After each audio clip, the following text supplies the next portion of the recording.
Today in ChessKid YouTube land, I've got two goals. Number one, I want to get better at one of my weaknesses. We all should. And number two, I want to spotlight one of my friend's great new books. We'll start with number two. WGM Jennifer Shahade, two-time USA Women's Champion, has just released another book called Play Like a Champion. It is many hundreds of puzzles of the best tactics ever played by female players. But it doesn't matter that they're females. They're just good moves. And we're going to look at two of them today with the same theme. A theme that I am weak on, which is called in-between move. I can't tell you how many games I've lost because of this tactic. Literally, I can't tell you. I don't want to tell you. Okay, so in this example, we've got Judit Polgar, ever heard of her, beating Vishy Anand. It is white to move, and Judit notices that the two rooks are lined up. Now, if she moves the knight backward to a passive square, then black's rook will just take her rook. It'll be a trade. It'll be old man chess, but she is neither an old woman now, nor was she old when she played this game.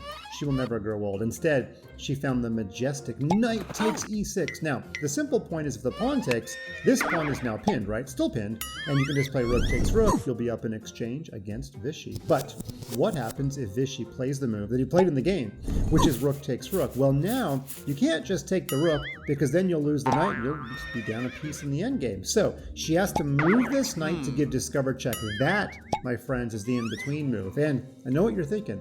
We can take a pawn with check, or we can play knight c7 check, discover attacking the rook. But the funny thing is, you still have to take time out to take this rook. So amazingly, no aggressive knight moves are good. There are many winning knight moves, but they're all the retreats. Knight g5, totally fine. Knight c5, I gotcha. Knight d4, what she played in the game, yeah, that works too. Against any of these moves, the king will just move somewhere in the actual game. Vishy chose king f6, and then after king takes, she has won a pawn, and she went on to win the game. Why would it be bad to be more aggressive? Well, let's just say you play knight c7. I know that looks like the juiciest move, but after king f8, we have a funny rule in chess. You can't take two rooks at once.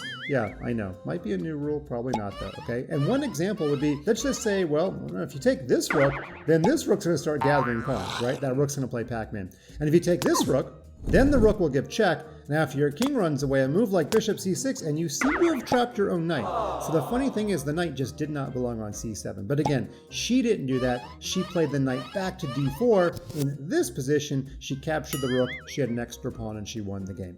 In our next example, we have a woman named Judit Polgar. Oh, I guess I quite like her games. I'm calling her number again. And she was black against Nigel Short, who once played a world championship match. And she's totally winning as black. But Nigel played the very tricky move, rook takes bishop, getting rid of some of the defenders of the dark squares. Now, if Judit plays the obvious queen takes, then she's got big problems in the dark squares. Knight takes knight is a huge problem because if you take back, then bishop takes and everything is dying on the dark squares. Let's go back.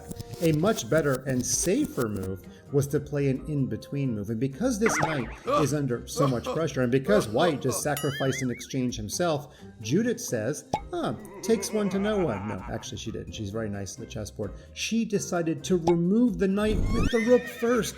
That is the in-between move. That makes this knight on e5 a lot safer in this position. And here's a couple things that could possibly happen. First of all, bishop takes is no good because we'll just play queen takes.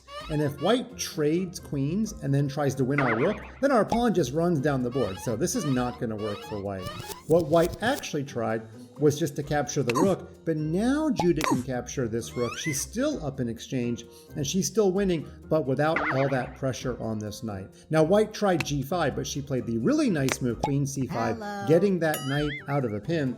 And if pawn takes, that actually shuts down the attack on her king. She could just play knight takes bishop, and if pawn takes a move like queen c2, the queen is coming here, the pawn is running down the board, and again, she is totally winning. So there you go. Two great lessons on in-between move from the great grandmaster Judit Polgar, and courtesy of Jen Shahade's new book, Play Like a Champion. Pick up a copy today. You'll make both me and Jen very happy, and you might just get better at chess in the process.